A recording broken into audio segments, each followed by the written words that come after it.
Salut à tous, bienvenue dans ce nouvel épisode de podcast où j'aimerais vous parler des maisons familiales.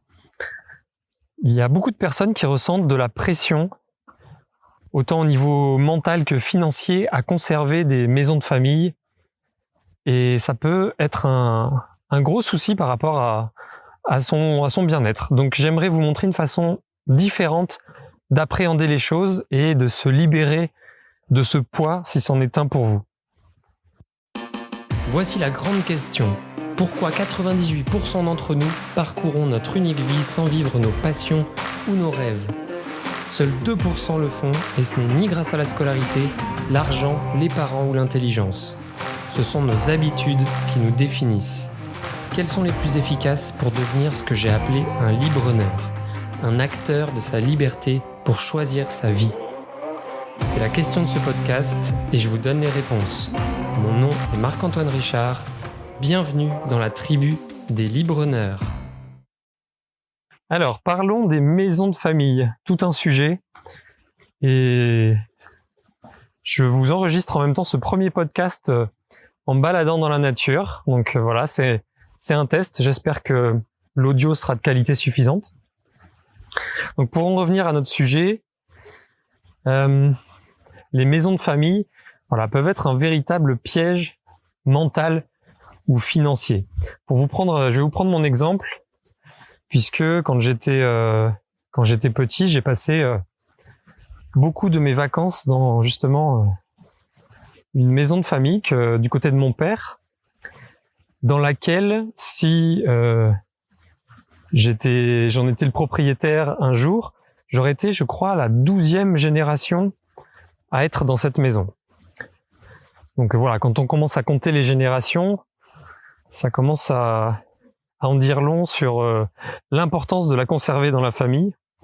Mais bon, voilà, en tout cas, j'y ai passé beaucoup de temps dans mon enfance et je m'y sentais vraiment bien, que ce soit dans la maison, dans le jardin, dans les alentours.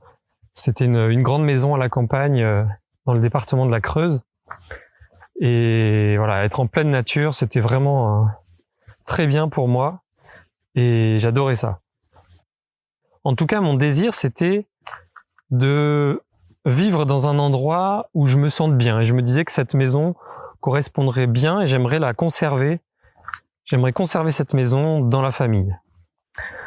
Le souci, c'est que c'était une grande maison et qu'il fallait du coup avoir assez d'argent pour l'entretenir et pour l'entretenir en maison secondaire, puisque c'était une maison qui était assez loin des villes ou de centres d'activité, donc c'est souvent assez compliqué d'y habiter de façon principale et d'avoir un emploi juste à côté, c'est quasiment impossible. Et puis en même temps, donc il y avait cet aspect-là à gérer, et puis en même temps, j'avais pas envie de décevoir mes parents. C'est une maison à laquelle ils tenaient, qu'ils avaient eu de leurs parents, qui leur avait déjà été transmis avec un certain poids, on va dire, mais voilà, c'est un petit peu le souci, c'est que est-ce que c'était vraiment mon choix ou celui de mes parents et de leurs parents avant eux, etc., sur 12 générations. Et ça, c'est difficile de s'en rendre compte quand on est jeune. Et puis, fin de mon adolescence, coup de théâtre, mes parents décident de vendre la maison, justement à cause des problèmes que j'évoquais, puisqu'elle était quand même assez loin de la ville dans laquelle mes parents travaillaient. Et cette séparation a été plus difficile que ce que je pensais sur le moment. C'est que c'était une maison à laquelle je tenais.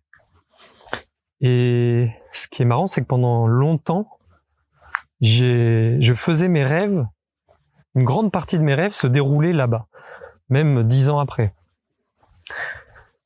Mais voilà, en démarrant le développement personnel, en avançant en âge, je me suis finalement rendu compte que mes parents m'avaient rendu un fier service, puisque à partir de ce moment-là, cette maison qui était là depuis toujours et qu'il fallait conserver pour toujours, elle n'était plus à nous. Et je devenais finalement libre de faire ce que je veux avec ces histoires de maison et de propriété, quel que soit ce que je choisisse dans la vie. Et c'est là où je me suis rendu compte et où j'ai lu sur le sujet. Vraiment, on se rend compte à quel point les maisons de famille peuvent être un poids pour les enfants et les générations suivantes si le parent impose ou fait sentir que ce serait bien de garder la maison, même si elle te plaît pas ou même si elle est loin, ou pour tout un tas de raisons, la conserver quand même si tu t'en sers pas. Ça implique un poids véritablement mental, financier évidemment, puisque il y a quand même des impôts, des choses à entretenir dans une maison, et puis aussi une perte de temps finalement. On s'oblige à passer du temps, parfois, dans ces maisons, alors qu'on aimerait aller ailleurs, chez des amis, ou peut-être tout simplement découvrir le monde. Ça dépend vraiment de votre personnalité. Il y a des gens qui vont ressentir ça comme un poids, une pression, et puis il y a des gens qui vont être complètement différents, qui vont aimer le lieu où ils ont grandi, y rester, avoir un travail à côté, et ça va bien se passer, mais il y a beaucoup de personnes pour qui ça peut être une pression et ça va forcément impacter leur bien-être.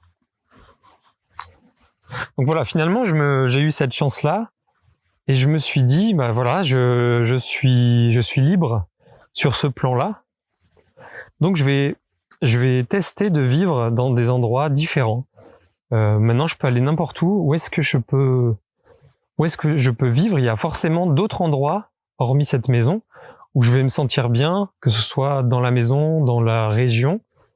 Donc je peux tout tester et trouver moi-même où je suis bien, faire mon choix sans qu'il me soit imposé.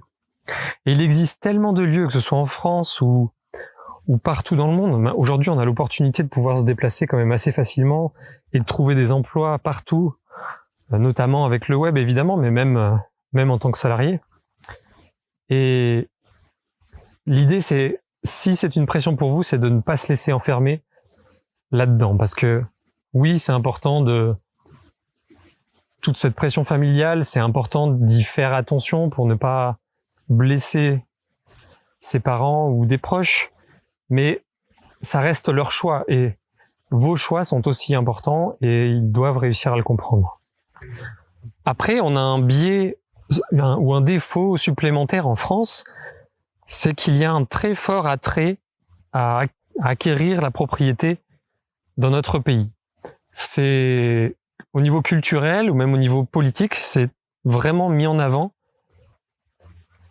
par rapport à son statut social. Il faut acquérir une maison. C'est très bien vu. C'est comme ça qu'on investit son argent. Et aussi, on a un patrimoine bâti qui est souvent très beau par rapport à d'autres pays.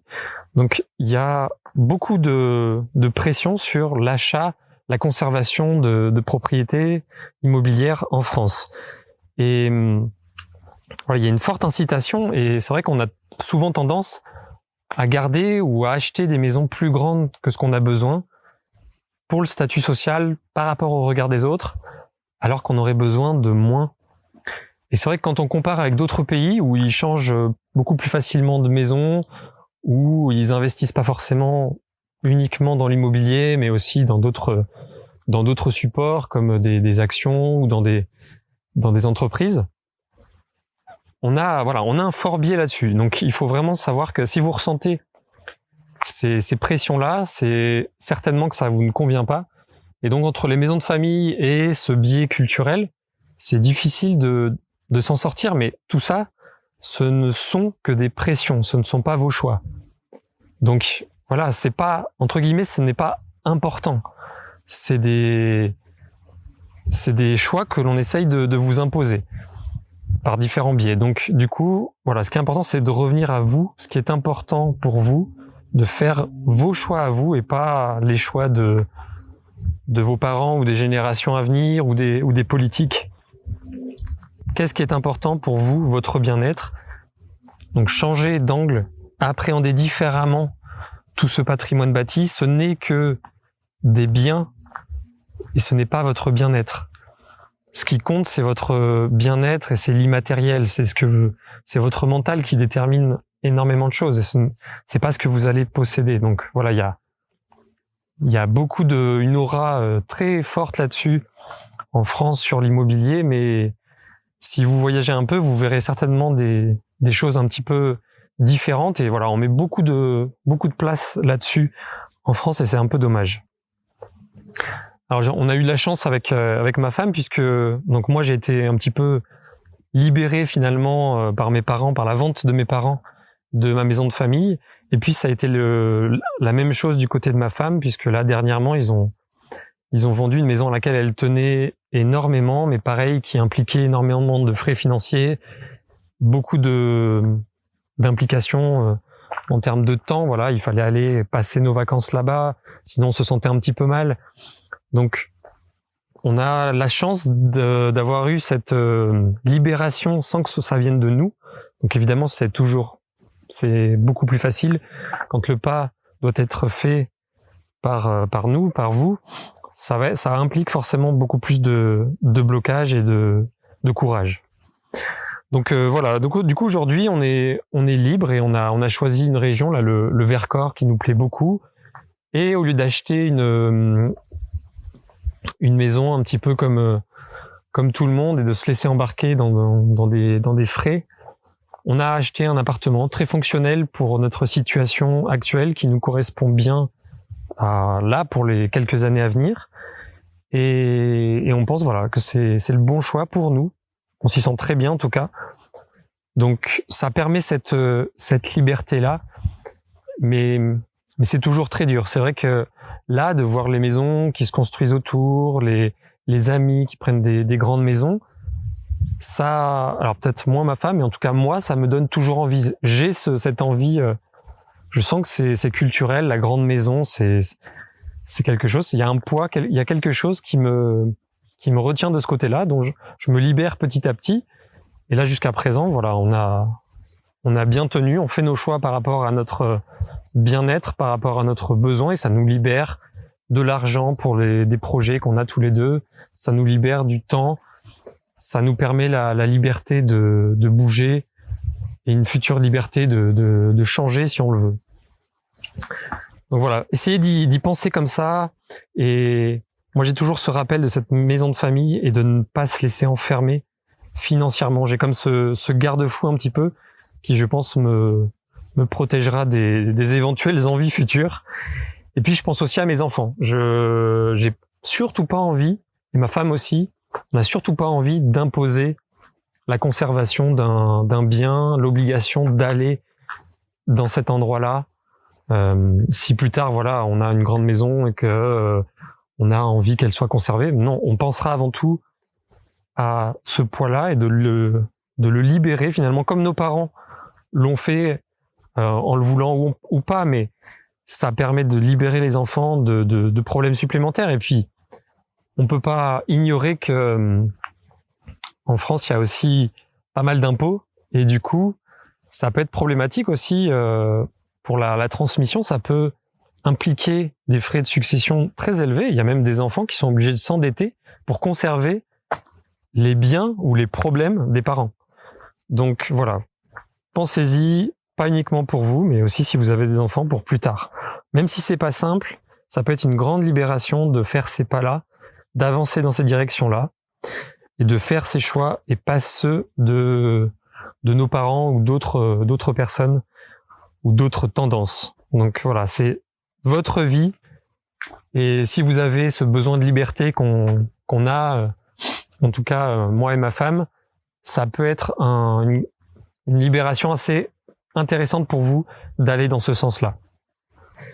Voilà, mais j'espère que si vous avez ressenti ou si vous ressentez des pressions par rapport à tout ce qui est maison familiale, si vous avez la chance d'en avoir, parce que c'est pareil, c'est quand même un problème de riche entre guillemets, mais si vous avez ces pressions-là et que vous avez jamais mis de pensée ou de mots là-dessus, j'espère que ce podcast vous a permis d'appréhender les choses un petit peu différemment et de voir que ce n'est pas une obligation, ce n'est pas un devoir. C'est votre vie et c'est vos choix.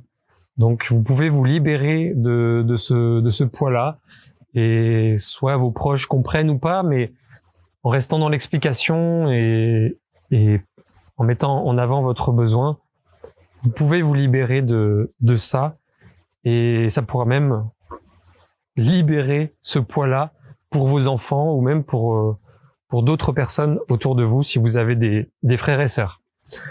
Voilà, donc je vous souhaite une bonne réflexion. Si vous êtes arrivé jusque-là, c'est probablement que le sujet vous interpelle ou ça fait émerger quelque chose chez vous. Donc voilà, je vous souhaite une bonne réflexion.